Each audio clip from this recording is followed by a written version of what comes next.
Bonjour Asma, Bonjour, bonjour. ravi de faire ta connaissance.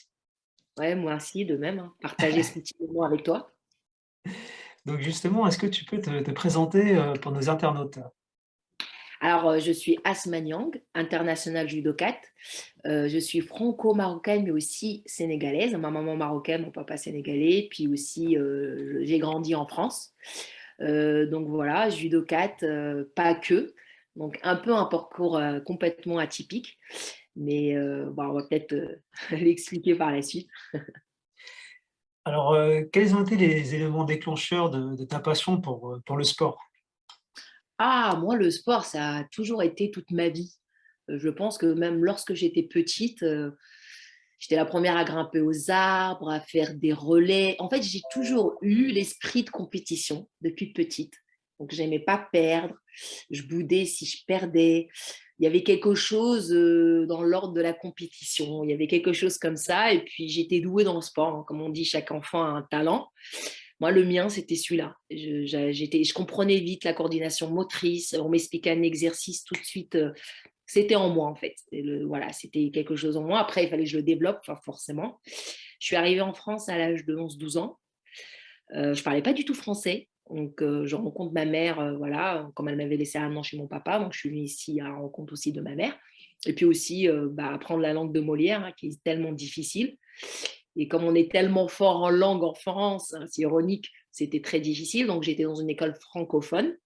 Et puis, au bout d'un an de l'école francophone, je me suis retrouvée tout de suite dans un collège circuit normal. Donc, c'était assez difficile de rentrer en sport-études tout de suite, sachant qu'à l'époque, il fallait vraiment avoir des notes très, très élevées pour pouvoir accéder au sport-études, sachant que moi, je n'avais qu'un an de français à l'époque quand je suis arrivée au collège. Donc voilà, le sport-études à la fin de la troisième, j'ai pas réussi à avoir la note qu'il fallait. Il fallait avoir plus que 15 pour partir avec toutes mes copines qui partaient en structure. Donc j'étais très triste, hein. C'est vrai que maintenant, j'espère que ça change un petit peu. Je pense que ça change. Mais à l'époque, dès qu'on n'avait pas cette moyenne-là, où on ne rentrait pas dans le, on va dire, dans tout ce qui est cursus, on va dire, normal, on disait un peu échec scolaire, et qui disait échec scolaire, on partait en professionnel. Alors que moi, je trouve que le professionnel, c'est quelque chose de très valorisant aujourd'hui et de toujours. Et puis, ça, j'espère qu'ils vont changer cette notion de tout ce qui est bac pro, CAP, BEP, bac pro. Donc, du coup, je me suis dirigée sans mon consentement, mais j'étais obligée de faire bien quelque chose. Donc, j'ai eu CAP, BEP, bac pro cuisine. Donc, dans la cuisine, D'accord. rien à voir. Donc, du coup, on va dire que j'étais persuadée, au fond de moi, j'allais me retrouver aux Jeux Olympiques un jour. Alors, moi, j'avais une obsession des Jeux. C'est depuis gamine, je regarde, j'ai jamais loupé à regarder. J'allais partir chercher des anciennes cassettes, dans les médiathèques, regarder enfin voilà, tout l'univers des jeux. Je voulais être une athlète en fait au départ, être dans une finale de 100 mètres aux Jeux Olympiques en athlétisme en fait. Et donc, comme c'était tellement dans ma tête, je me suis dit, bon, bah, c'est pas grave, fais ta cuisine, mais tu vas trouver le moyen d'y accéder, en fait. Donc, ça m'a permis aussi d'aimer ça, en fait, d'être capable de se dire, c'est pas pour nous aujourd'hui, mais je vais faire cette tâche pour pouvoir accéder à mon rêve plus tard. Ça, c'est quelque chose qui est difficile, mais que je conseille souvent. On ne peut pas accéder tout de suite à nos rêves. On est obligé de faire quelque chose d'autre. On doit s'adapter à cette chose-là et l'apprendre pour qu'ensuite, peut-être que le rêve peut venir. Et donc, c'est ce qui s'est passé, en fait. Donc, j'ai fini mon bac pro cuisine. Et puis, finalement, je commence à avoir 19 ans, comme ça. Euh, je me dirige vers un AQMES, maintenant, ça s'appelle les BP. Enfin, c'est pour être coach dans une salle. Donc, je m'approche un peu plus de ce que j'aime. Donc, voilà, j'ai passé ce diplôme-là. Et puis là, j'arrive à l'âge de 20 ans et je vois que, voilà, il y avait l'athlé. On me disait que c'était très difficile d'y accéder. Enfin, on me fermait beaucoup de portes. Mmh. Et il s'avère que je suis rentrée par destin dans un dojo, voilà, un ami que voilà, j'ai accompagné dans un dojo. Et puis je rentre dans un dojo et pour la première fois de ma vie, je me rappelle, je disais, ah, ça sent très fort les pieds, je ne peux pas faire ce sport, c'est un sport en pyjama, c'est quoi ce sport et tout. Il me dit, mais viens essayer et tout. Donc j'essaye. Et le prof me dit quelque chose de puissant ce jour-là. Il me dit, ah, si tu t'entraînes fort à ce sport, mais tu peux être très forte. Et je sais pas, je l'ai vu en anneau olympique, cet homme. D'ailleurs, c'est un peu mon père spirituel, hein, je le vois souvent. C'est mon premier entraîneur qui m'a fait croire que c'était possible. Même malgré mon parcours, en fait, il m'a dit si tu t'entraînes fort. Et puis du coup, j'ai dit je vais aimer ce sport, en fait. J'ai pas le choix. Donc, c'était le judo. Donc, je me suis dit j'irai aux Jeux Olympiques au judo. Donc, tout le monde m'a pris pour une folle parce que j'avais 20 ans, alors que d'habitude, un cursus, c'est petit, t'es en sport-études, t'as une structure, tout ça. Moi, je commençais le sport à 20 ans et dire que je vais aux Jeux, c'était complètement, c'est pas possible, juste. Et donc, moi, j'ai commencé à arrêter d'en parler pour qu'on arrête de me dire que c'est impossible. Donc, je l'exprimais plus trop, mais pour moi, il existait le rêve. Mais j'en parlais plus pour pas qu'on les briseurs de rêve, tout ça, pour pas qu'on me dérange dans mon processus. Et derrière, il fallait bien que je fasse quelque chose parce que la cuisine, je voulais plus y retourner, ça me plaisait plus. Et il fallait bien que je fasse un métier. Et puis, ma vie, c'est que du destin. Un jour, je faisais un footing, je rencontre un major qui courait, il était adjudant à cette époque. Et il me dit, ah, t'as une bonne foulée et tout. Donc, il me dit, tu sais, on a ouvert aux femmes. Et moi, je ne comprenais pas, on a ouvert quoi? Il me dit, on a ouvert les sapeurs-pompiers Paris aux femmes. Et je lui dis, le métier consiste à quoi? Il me dit, nous, on fait du sport toute la journée et on sauve des vies. Waouh! Je suis, waouh, ouais, je me suis vue avec une cape carrément. Je me suis dit, ah tiens, pourquoi pas, je ferai ce métier. Peut-être que ça m'aidera pour les jeux. J'ai même pas réfléchi à cette période. J'ai dit, ouais, je vais faire ce métier, mais sur coup de tête. Donc, je pars à l'armée de terre, je fais mes tests. Et puis, physiquement, comme j'étais au-dessus du lot, même je dépassais des mecs sur mes tests physiques. Donc, j'accède au bout de 2 mois. J'étais enfermée dans un fort. Donc, j'ai passé 10 années chez les sapeurs-pompiers. Donc, je rentrais en jeune fille, j'en ressors en femme. Hein. Les pompiers, je pense que c'est vraiment grâce à ça, les pompiers de Paris, parce que sachant que c'est militaire, je pense que c'est vraiment grâce à ça qui m'a permis d'être un peu en structure comme en sport-études. Comme je n'avais pas le modèle sport-études, donc c'est très discipliné. L'armée, c'est quelque chose de très, très discipliné. On se lève à 6 heures, on court, il y a des règles. Donc, je pense que c'est les pompiers qui m'ont permis à tenir un rythme très, très élevé d'entraînement. Et en même temps, je rentre dans l'équipe de France militaire. Je fais des compétitions, donc je continue mon judo à côté. Je commence à monter dans mon niveau, mais mon âge avance en fait. Et donc, comme mon âge avance, hein, j'arrive à 26, 27 ans, 28 ans, l'équipe de France, c'était compliqué, quoi. Ils n'allaient pas faire confiance à mon parcours. Il avait complètement ni qu'une tête, quoi. Voilà, il n'y a pas de sport-études. Je commence à 20 ans, je suis chez les pompiers. Il y a tellement d'athlètes en France, on ne va pas me choisir. Et c'est pour ça que je ne leur en veux pas, ce qui est normal. On ne m'a pas donné la chance. Et donc, du coup, bien après, comme je suis née au Maroc, donc voilà, je suis née au Maroc, un entraîneur m'a proposé de me dire, viens, pourquoi tu ne matches pas chez nous? On te donnera la possibilité de faire de l'international. Et c'est vrai que les Jeux Olympiques, j'avais mis ça dans un tiroir dans ma tête. C'est pas que j'y croyais plus, mais les portes s'étaient tellement fermées pour que je puisse accéder au très haut niveau qu'à un moment donné, je me suis dit, j'ai un peu fermé à clé ce tiroir et la clé, je ne sais plus où je l'avais mis. Sauf que lui, il l'a ouvert en fait. Il m'a dit, c'est possible. Donc, il fallait que je quitte quelque chose. Donc, en fait, je pense que pour avoir un résultat exceptionnel, on est obligé dans la vie de prendre des décisions exceptionnelles. Et je me suis dit, je vais quitter mon métier. Alors que c'est vrai, autour de moi, c'était compliqué. Attends, c'est bon, tu as 29 ans, tu ne vas pas quitter un métier où tu peux avoir ta retraite, tu as un salaire, tu as une vie. Et moi, à 29 ans, j'étais décidée à tout quitter. Et sachant que ce n'était pas sûr que je me qualifie, que je fasse. Mais j'étais tellement persuadée. En fait, mon rêve, il était en moi, en fait, une croyance totale. J'ai toujours su que je serais un jour au jeu et depuis très petite. Donc, je pense quand on a des croyances tellement fortes, on devient ce rêve-là, on est ça, en fait. Et c'est vraiment dans la sphère de... Voilà, ça fait partie de ma vie, en fait. Je pense que c'est pour ça que souvent, quand je fais des conférences, je le dis assez souvent, les croyances, elles sont très, très, très fortes, quoi, en fait. Et tout l'univers fait en sorte que la direction, elle soit bien, quoi. Et donc, du coup, je décide de tout quitter. Je pars des sapeurs-pompiers, je quitte ce métier-là à 29 ans et pour aller à Rio. Et donc, Rio, sachant qu'à Rio, j'aurai 34 ans. Donc là, me dire, les gens, ton âge et tout, je vais y arriver. Et en plus, je voulais aller dans les meilleures manières. Ce n'est pas le fait d'être dans un continent africain, Maroc, il fallait être dans le top 14 quand même mondial. Et donc, du coup, c'est la plus belle décision de toute ma vie parce que derrière, bah, je gagne des grands prix, je deviens à un moment donné dans le top 5 mondial, je me qualifie dans le top 14, donc vraiment une ascension. Mais enfin, ça m'a ouvert les portes et du coup, les résultats, le meilleur palmarès du judo marocain. Donc, c'était vraiment un rêve quoi, qui se réalise. Et puis, je me retrouve à Rio, en fait, finalement. Et là, je vais vous faire déchanter. C'est parce que c'est la plus belle leçon, je pense, que j'ai appris de toute ma vie. J'avais tellement le focus des jeux que en réalité, je n'ai pas fait attention au chemin que j'avais mené, en fait. C'était tellement une obsession, les jeux. C'est pour ça que ce jour-là, je pense que je n'ai pas fait de résultats alors que j'aurais pu. J'étais vraiment bien classée. J'avais déjà gagné certaines compétitions. Et pourquoi ce jour-là, je n'ai pas perfait parce que je pense que j'étais tellement, des fois, on est tellement focus sur la destination qu'au final, les jeux, c'était une compète aussi comme les autres, hein. Finalement, au fond, sur le tapis, on n'y trouve pas non plus un trésor. Et en fait, j'avais compris que c'était le chemin qui était juste extraordinaire. Je n'avais pas vraiment vu, en fait, ce moment-là. Et j'avais fait une petite mini-dépression après les jeux parce qu'il y avait toute ma vie, c'était ça, et puis il n'y a plus rien.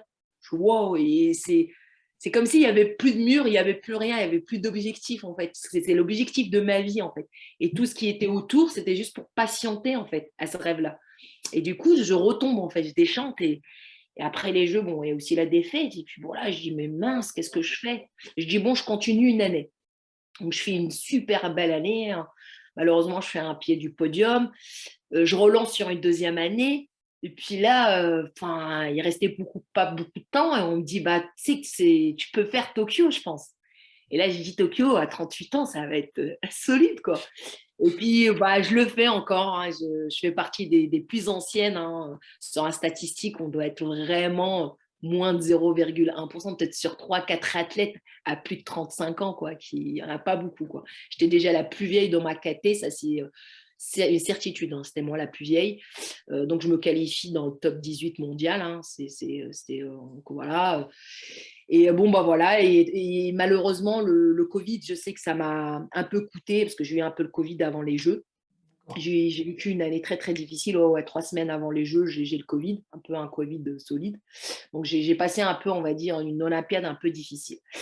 Et finalement, en fait, ce que je retiens de tout ça, à ce passage, c'est que bah, là, tout de suite, je pense que les Jeux, mes médailles, tout ça, en fait, c'est le parcours, il a été tellement puissant, en fait, tellement riche et puissant. Je suis à plus de 70 pays, des cultures différentes. Je me suis retrouvée dans tous les continents et à passer des mois en Mongolie, au Japon, enfin un peu partout dans le monde, en fait. Et puis aussi dans le continent africain, j'ai visité beaucoup de pays incroyables et des rencontres, de la richesse, en fait. Peut-être des fois, ça vaut plus qu'une médaille au final.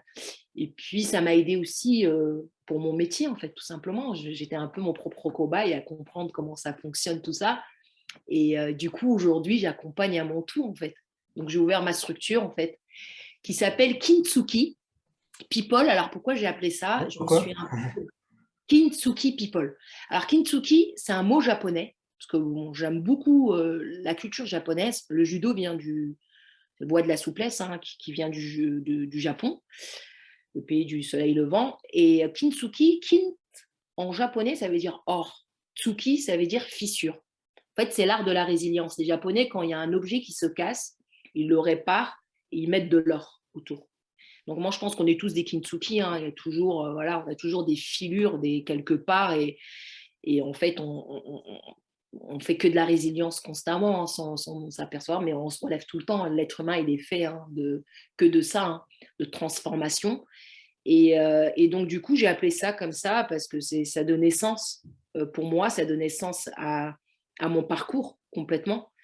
Et pouvoir en plus tout simplement accompagner. Et puis, comme moi, je sais très bien que le chemin est exactement ce qu'il fallait faire pour accéder à quelque chose d'impossible, vraiment. Et d'accompagner au mieux, de même pas dire il faut faire ça, pas ça, mais un peu d'aider, d'accompagner à révéler des gens. Et donc voilà, je suis très, très passionnée par mon métier, vraiment, parce que là, j'accompagne pas mal de personnes. Et puis aussi partagée par des storytelling, par des conférences.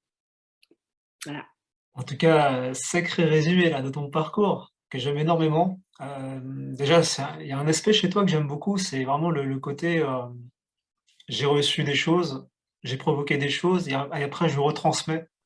Donc en fait, tu fais circuler cette énergie, tu la gardes pas que pour toi et tu te rends compte qu'en fait, bah, c'est ça en fait, je pense, le sens de notre vie. C'est pas juste accumuler des choses, C'est ça. c'est voilà, Juste découvrir des trésors cachés, des trésors en nous déjà, et puis après des trésors, de ce qui nous entoure et d'aider en fait, avec nos ouais, moyens. c'est incroyable ce que tu dis parce que juste après les Jeux de Tokyo, c'était très difficile. Puis à un moment donné, bon, je pris ma boîte, donc je commence à travailler. Et un jour, je faisais des cours à une école d'ingénieurs avec des étudiants en master et en ressources mentales. Et bon, j'ai fini ma formation et lorsque je sors de la formation, j'ai eu beaucoup d'émotions parce que je me suis dit, bon, tu n'as pas eu ta médaille, mais qu'est-ce que tu as transmis pendant cette semaine? En fait, est-ce que ça vaut pas cette médaille en fait? Et j'ai trouvé ça tellement puissant en fait, ce message en fait, j'avais tellement à donner et à transmettre et à ces étudiants-là et j'étais très très fière et contente d'être sortie avec une super formation et j'ai vraiment donné de moi à cette formation, un échange extraordinaire avec des jeunes. Et à la fin, je me suis dit, bah, enfin, c'était ça en fait. C'était juste ça en fait. Et je m'en aperçois de plus ça va et puis je l'intègre ça. Ouais et puis souvent, moi personnellement, je suis comme toi, j'adore suivre les Jeux olympiques et parfois je regardais même pas les chiffres ou les records. Tu vois? Je voyais un athlète, qui nous transmettait de l'émotion et de son je sais pas, de son charisme, sa façon d'être et je pense que c'est ça le plus important, je pense, hein. Après Mm. les chiffres, comme disait, je sais plus quoi, un ancien champion de tennis, il disait: «Bah, c'est fait pour les battre, les records», donc il y aura toujours quelqu'un qui battra le record. Mais c'est pas les chiffres qui comptent, je pense. Et attends, C'est il y a une ton empreinte, citation, ton ce que empreinte. tu me fais penser, il y a une citation qui est magnifique d'un joueur de tennis, je ne veux pas me tromper Ah son oui? nom. Il dit que quand l'athlète pense qu'être champion ou qu'avoir un grand titre va changer sa vie, c'est la plus grosse mentalité d'un loser. Et en fait, c'est pas forcément gagner, en fait. Et C'est j'ai vrai, trouvé ça puissant, en fait. ouais. En fait, En ouais, tout c'est cas, ça, c'est c'est ça. un loser, la vraie citation, c'est un loser pense qu'une grosse médaille va changer sa vie. Ouais. Donc Asma, j'ai une question, bah, je pense que quelque part tu l'as déjà donné, mais, est-ce que tu as un message pour celles et ceux qui veulent aller au bout de leurs rêves? Alors, mon message, il est tout simplement déjà d'y croire vraiment et d'être capable de s'adapter tout autour de son rêve. Ça veut dire que quand je dis adapter, hein, c'est voilà, l'être humain qui s'adapte, c'est vraiment la plus grande forme d'intelligence, je pense. Et d'être capable, en fait, de faire une tâche qui n'est pas forcément liée à notre rêve. Parce que, bon, voilà, quand on a vraiment un focus de quelque chose, ça prend du temps. Et comme ça prend du temps, sinon, voilà, quand on a un rêve, il y a quelque chose de très grand, quoi, et des fois lointain et très haut. Donc voilà, c'est d'être capable, en fait, de dire que c'est peut-être un marathon, et dans le marathon, il se passe beaucoup de choses si je dois imaginer. Donc, de prendre le temps de s'adapter à certaines choses. Donc, si à ce moment-là, la direction dans notre rêve, eh ben, ça prend d'autres directions, bah, qu'on l'accepte. Et je pense que c'est ce qui m'a vraiment aidée. C'est que je ne me suis pas butée sur ce qui venait. Enfin, on va dire, j'ai reçu en fait plein de choses de la vie où j'ai su, c'était pas facile, hein. C'est très difficile, mais je me suis dit, bon, bah, je vais recevoir ce qu'on me donne tout de suite et je vais voir ce que je vais en faire. Et à chaque fois, en fait, ces petites choses m'ont aidé pour mon rêve, réellement. Et même la cuisine, hein. Il y a des choses extraordinaires, une certaine discipline, certaines choses qui m'ont aidé pour d'autres choses. Les pompiers, incroyable. Et tous mes métiers, toutes les choses que j'ai pu faire ou des rencontres, qui c'est peut-être à ce moment-là, peut-être qu'on a moins de maturité, on se dit non, mais on focus, voilà, on résiste. Mais au finalement, quand il y a un lâcher prise et on accepte, en fait, voilà, on accueille de tout ce que la vie nous donne tout de suite, sans oublier notre objectif et nos rêves, et ben forcément qu'on est dans la bonne direction. Il faut jamais oublier ça, hein. Ce que je voulais dire aussi à nos internautes, parce que, à force d'interviewer justement des personnalités très inspirantes, Parfois les internautes ont tendance à dire: «Ah tiens, ça y est, ils ont atteint un niveau, maintenant ils sont, invincibles, invulnérables». Et ben non. Toi, j'imagine, tu atteins un niveau, le sommet, tu redescends, tu remontes, tu redescends. Comment tu fais pour gérer ce genre de choses? Alors moi, alors mon petit secret, hein, ce que je me suis trouvé, parce que en fait, je pense que je ne cesse pas d'apprendre à me connaître, parce que je pense que à force de travailler sur moi. J'essaie vraiment tout le temps, hein, de travailler sur moi, sur mon développement personnel, d'être la meilleure version. J'essaie, hein, tous les jours, hein, c'est pas facile tous les jours. Je pense déjà, j'apprends à me connaître. Et le fait d'apprendre à me connaître, bah, j'arrive à plus m'adapter de ce qui arrive. Par exemple, tout simplement, la motivation, je ne l'ai pas tous les jours. Il faut arrêter de se mentir, on ne l'a pas tous les jours. Des fois, c'est très difficile, hein. Il y a eu le Covid, il y a eu ça. Des fois, ça ne marche pas, peu importe les objectifs.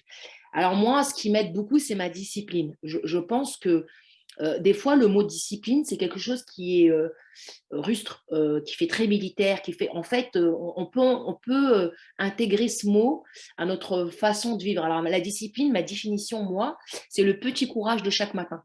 Ça veut dire que de faire mon mieux. C'est-à-dire que même si je plonge, j'essaye de faire tout ce que je contrôle. Tout ce que je contrôle pas. Donc, qu'est-ce que je contrôle des fois? Mon sommeil, ça, je le contrôle. Mon hygiène de vie, je la contrôle. Ma façon de m'entraîner, je vais la contrôler. Et tout ce qui vient de l'extérieur, que je ne peux rien faire, je lâche prise dessus et c'est ce qui m'aide. Donc voilà, ma petite discipline, c'est ça. Petit courage de chaque matin de ce que je contrôle. Et ça aide beaucoup, en fait. Parce que des fois, on est tellement focus de ce qu'on ne contrôle pas et on met tellement d'énergie, on est anxieux, et puis c'est un cercle vicieux, et puis on tombe.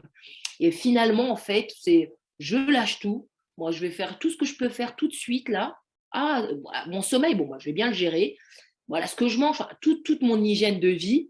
Et là, du coup, bah, ma motivation, au bout peut-être de 2 semaines, ah, bah, elle revient et puis ça repart.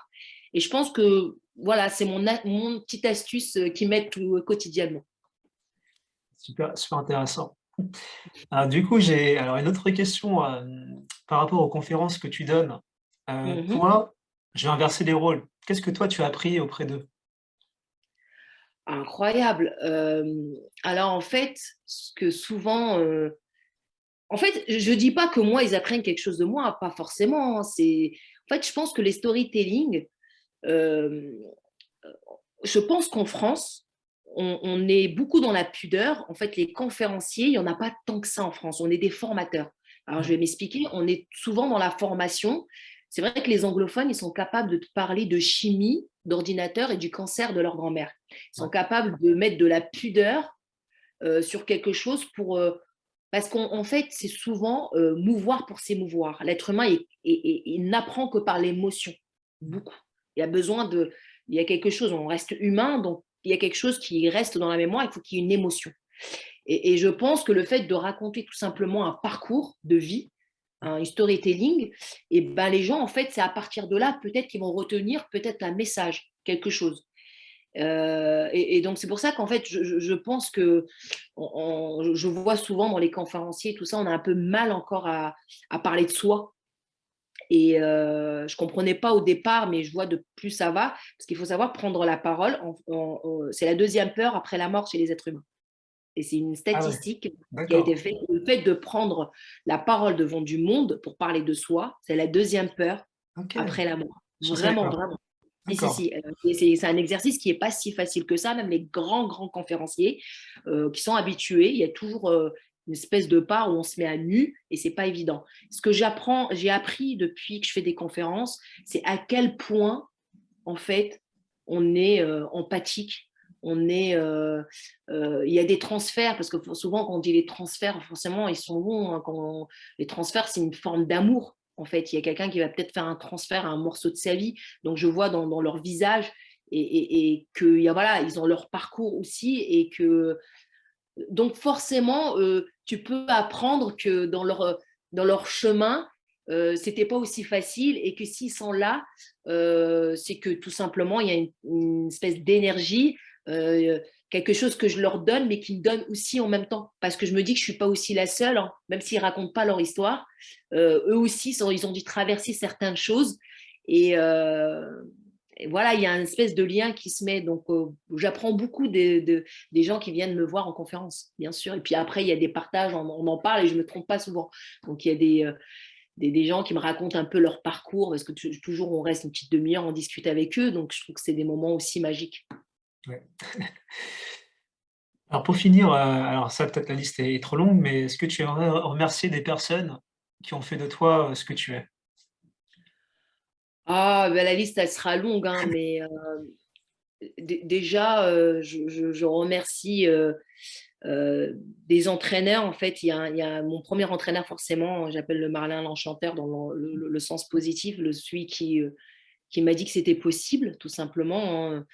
Lorsque j'ai mis le kimono la première fois, Yves Abdoun, mon premier prof, et aussi Franck Bellard, parce que Franck Bellard, il fait partie des gens aussi qui m'ont dit que c'était possible, en fait. Et même si en fait le parcours il était tellement bizarre et puis ils disent bah oui c'est possible en fait et en fait tellement qu'ils te font croire que c'est possible que même toi tu te dis bah non je suis pas folle, on y croit aussi. Donc et ça je trouve ça très très important. Et puis il a une façon d'entraîner autrement qui est juste magique. Euh, et puis enfin la liste elle est tellement longue que je ne peux pas mettre de jaloux, mais mes remerciements ils iront vraiment pour toutes ces personnes en fait qui tout simplement t'accompagne dans ton rêve sans te juger et, et tout simplement t'accompagne légèrement en fait et que tu gagnes ou que tu perds en fait c'est tout simplement qui t'aide à être la meilleure version de toi-même et j'en ai beaucoup autour de moi et c'est pour ça que je suis la femme ce que je suis, hein. J'ai un entourage très très riche, des amis très très riches en fait et je pense que c'est ça la plus grosse richesse au monde en fait, hein, d'avoir autour de soi des gens voilà avec qui tu te sens apaisé tout simplement.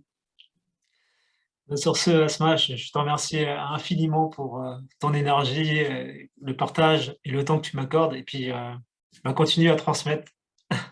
Et aussi, je voulais te remercier parce que souvent, on ne remercie pas assez les personnes qui font ce genre de poste parce que ça prend beaucoup de temps. Ça, je le sais, hein, ça prend du temps. Tu dois avoir beaucoup de personnes à qui tu n'avais. Mais je trouve que c'est tellement magique parce qu'en réalité, voilà, j'ai regardé un peu plein de podcasts que tu as fait de tellement de personnes inspirantes. Et c'est tout simplement bénéfique pour tellement de personnes parce qu'il y a dans le monde entier, hein, il y a peut-être, tu sais, des fois on pense que c'est pour soi, mais c'est tellement généreux. Et en fait, je trouve que c'est la plus belle forme de générosité, en fait, de partager ça. Merci beaucoup, Asma. Ça me touche. Je t'embrasse. Merci, à très bientôt.